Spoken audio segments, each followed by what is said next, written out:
Kala idza dukatil ardu kamu. Para hadirin, para alumni yang saya hormati, khususnya guru kita semua selaku Presiden Imanudi Matarul Bihayati Waturi Umri, dan kepada orang tua kita Wali Abdul Muttalib, mudah-mudahan Allah panjangkan umurnya dalam keadaan sehat walafiat. Begitu juga para alumni yang lain, para asatidz, para kiai, mudah-mudahan selalu Allah berikan keberkahan dalam urusan kehidupannya. Amin ya Allah ya Rabbal alamin. Alhamdulillah bisa berkumpul lagi di taklim per 2 pekan sekali. Mudah-mudahan semuanya yang punya hajat, mudah-mudahan Allah kabulkan hajatnya,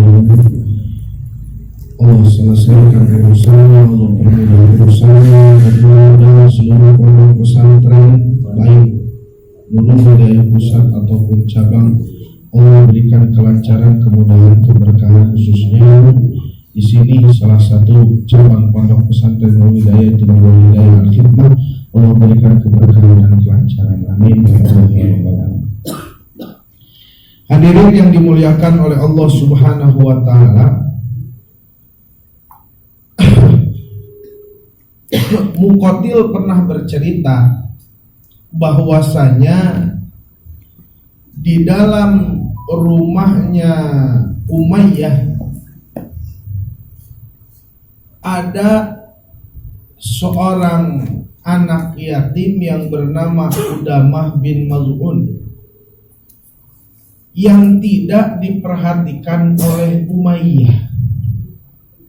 Tidak diperhatiin. Bahkan bukan tidak hanya diperhatikan, si Umayyah ini aklal lama. Apa? Kalau ada bahasa lamamtu ma'alal khiwani idza ataitu ma'alaihi fa'akaltu. Orang ini kalau udah sampai kepada aklal lama, dia istilah makan itu ngegares sama piring-piringnya. Gak peduli lagi bagian siapa, atau kalau makan di nampan itu tahu bagian orang ya. Habis aja gitu. Gak peduli.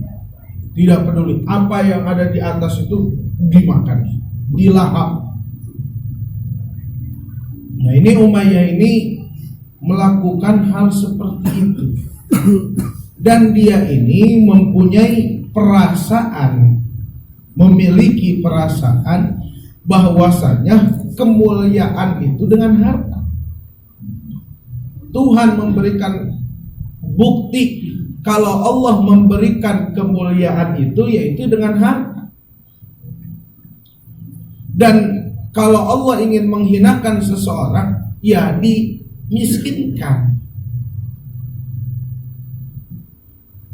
Padahal kembali, harta tidak bisa menjadi patokan kemuliaan. Apakah bisa harta menjadi patokan kemuliaan? Bisa. Kapan? Saat harta tersebut satu digunakan untuk memperhatikan anak yatim. Khairu baitin fil muslimina baitun fihi yatimun yuhsinu ilaihi.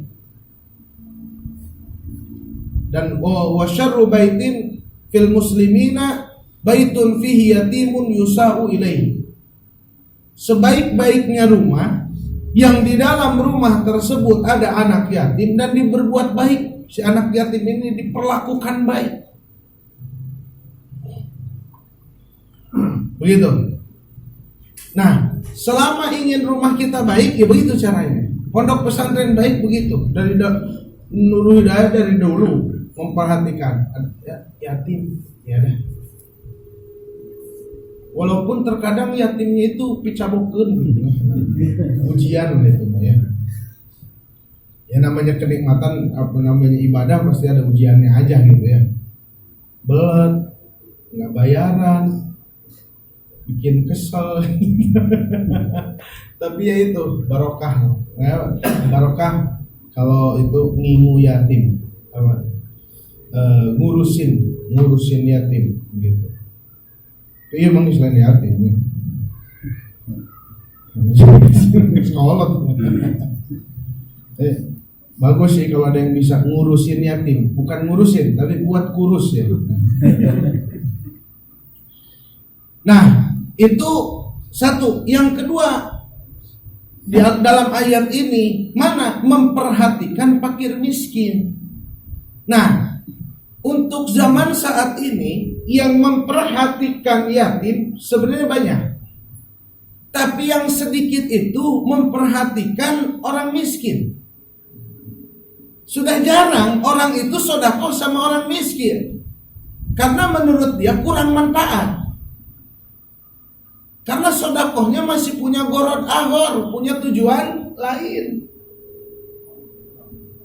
Sedekah sama kiai kan ujungnya doain ya, biar usaha lancar tuh. Kan kalau ke orang miskin, kadang-kadang yang lagi ngedoa juga, udah stop lah, doain aja diri sendiri. Contoh nih, contoh, udah fakir miskin tuh ngemis-ngemis ya, kita kasih kencering, mudah-mudahan bapak kayak lu aja lah, doain dulu. Nah ini perkara yang penting begitu loh, memperhatikan orang-orang miskin. Sampai kalau dulu di Bangil ada saya punya guru, itu kakeknya guru saya, Habib Abu Bakar bin Husain As-Segaf. Beliau ini disebut Abul Yatama, bapaknya anak-anak yatim. Abul Masakin, bapaknya orang-orang miskin. Asli beliau malam itu keliling, lihat supir beca, tukang beca, kelihatan belum kekejar setoran, ditaruh. Kalau bahasa sekarang, beras 10 liter, uangnya 100.000. Armalah janda-janda tua. Kalau janda muda banyak yang memperhatikan ya. Ini yang repot janda tua. Jarang ada yang memperhatikan ya. Itu kita ya begitulah. Sedekahnya masih banyak lihat kanan kiri.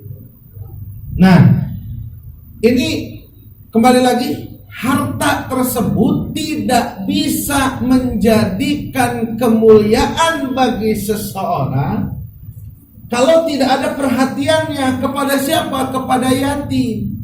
Kalau tidak ada perhatiannya kepada siapa? Kepada fakir miskin. Seperti itu. Kalau sudah ada perhatian kepada fakir miskin, kepada anak yatim, baru akan dapat nih kemuliaan. Buktinya apa? Tadi kata Nabi, khairu baitin fil muslimina baitun fihi yatimun. Sebaik-baiknya rumah adalah yang ada yatim di dalamnya. Bagi orang muslimin ada yatim di dalamnya, yuhsinu ilaih, yang mana berbuat baik, diperlakukan secara baik si yatim tersebut. Tapi kalau diperlakukan secara buruk, nah ini jadi syarru baitin. Begitu, makanya hati-hati. Kita ini harus jeli seperti itu.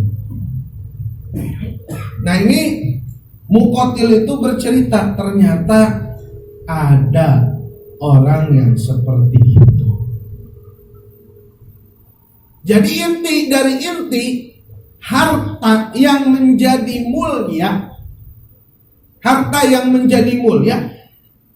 ya karena iman. Harta akan menjadi hina kalau tidak dibarengi dengan iman. Begitu juga harta bisa jadi mulia kalau dengan iman.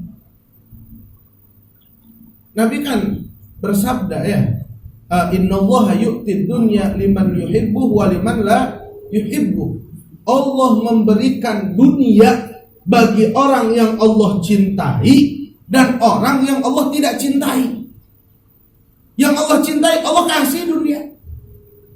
Yang Allah tidak cintai, berapa banyak pesepak bola. Masa iya sampai ada orang main bola kaki doang ini? Itu gajinya per detik berapa?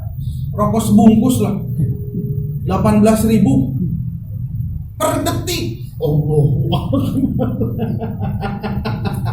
per detik 20.000. Naik lagi kalau per menit sekian. Wah, triliun. Kalau dianggap mulia sama Allah, bukan. Tapi orang yang punya harta walaupun sedikit, tapi dia membarengi hartanya itu dengan, nah itulah yang mendapatkan kemuliaan seperti itu.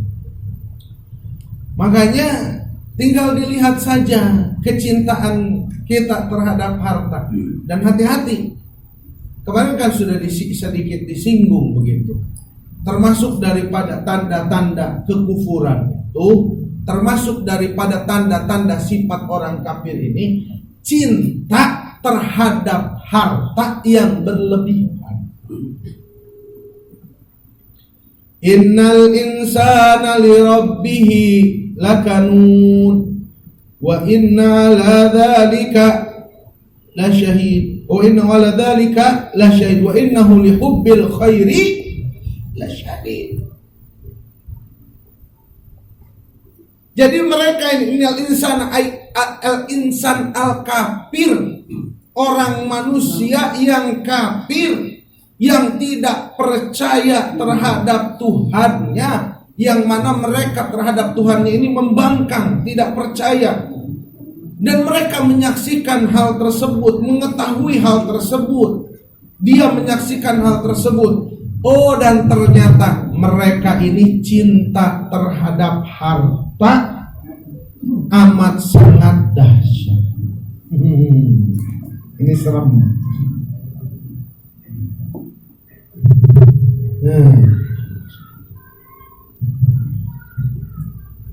Siapa mereka itu yang tidak sadar bahwasanya akan ada hari pembangkitan, yang gak sadar akan adanya yaumul qiyamah, yang tidak sadar akan adanya hari siksaan, yang tidak sadar akan adanya pembalasan. Ya, kemarin tuh sama Api ya, ngaji malam Kamis itu menjelaskan tuh tentang bagaimana Allah menciptakan dunia ini. Itu bisa nyambung tuh ke situ. Wa ma khalaqnas samawati wal arda wa ma bainahuma illa bil haqqi.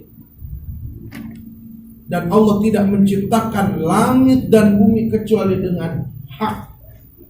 Maka semua amalan yang kita amalkan, baik kita mengamalkan, memiliki amalan tersebut dengan kekayaan kita. Dengan apa maksudnya? Mengamalkan kekayaan kita ke jalur baik, ke jalur buruk, atau dengan selain kekayaan kita ke jalur baik atau ke jalur buruk, semuanya payujazi, Allah akan membalas. Dan Allah tidak akan luput, Allah tidak akan lupa sedikit pun. Bahkan Menghajarin ngomongnya, kalau Allah subhanahu wa ta'ala nggak ada bahasa komo, artian apalagi gitu. Allah subhanahu wa ta'ala bisa melihat semut yang ada di dalam di dalam laut yang dalam, yang gelap, ketindihan batu warna hitam di tengah malam. Apalagi lihat sapi, apalagi lihat kebo, apalagi lihat gajah. Nah, nggak ada bahasa kayak gitu. Jadi Allah subhanahu wa ta'ala membalas apa yang kita lakukan, baik besar ataupun kecil. Enggak ada terhadap Allah itu perbedaan, kesulitan, perbedaan dalam kesulitan, baik dosa besar ataupun dosa kecil, seperti itu. Nah, hadirin yang dimuliakan, para alumni yang dimuliakan oleh Allah subhanahu wa ta'ala, itu yang diperhatikan. Dan kapan harta menjadi kehinaan? Kapan harta tidak memperhatikan yatim, tidak memberi makan atau tidak mengajak kongsi orang lain. Ini yang udah jarang. Ayo, bagaimana caranya kita perhatikan orang kemiskinan yang ada di sana. Tidak ada seperti itu tuh. Dan tidak makan warisan dan mencintai harta tersebut yang berlebihan. Jadi 4 tuh. 1, harta yang akan menjerat kita, harta yang tidak digunakan memperhatikan yatim, harta yang tidak dipergunakan memperhatikan orang miskin, harta yang kita makan dari miros, dari warisan. Hati-hati nih, mumpung masih ada guru kita yang benar-benar paham. Ini jarang ya. Sekarang pondok-pondok pesantren ini udah jarang belajar warisan itu ya. Nanti bahasa udah keluarga kita makan udah ini gitu, udah apa? Kalau udah ada yang bilang, adalah bagi rata aja lah, ada ini aja lah. Mumpung ada guru kita, ya, apa hitung warisan tersebut, hitung seperti itu ya. Atau kirim murid-murid terbaik kita, supaya diajarkan ilmu warisan seperti itu. Nah, yang selanjutnya, harta yang menjerat kita, harta yang kita cintai dengan hubban jamma, cinta yang banyak, cinta yang berlebihan. Mudah-mudahan ada manfaat barokahnya untuk kita semua. Mudah-mudahan menjadikan manfaat dan keberkahan. Mudah-mudahan kita ditakdirkan menjadi orang-orang yang bisa memperhatikan terhadap hal-hal tersebut. Amin. Ya Allah ya Rabbal Alamin. Adanya wa iyyakum ajma'in. Ihdinas siratal mustaqim. Wassalamualaikum.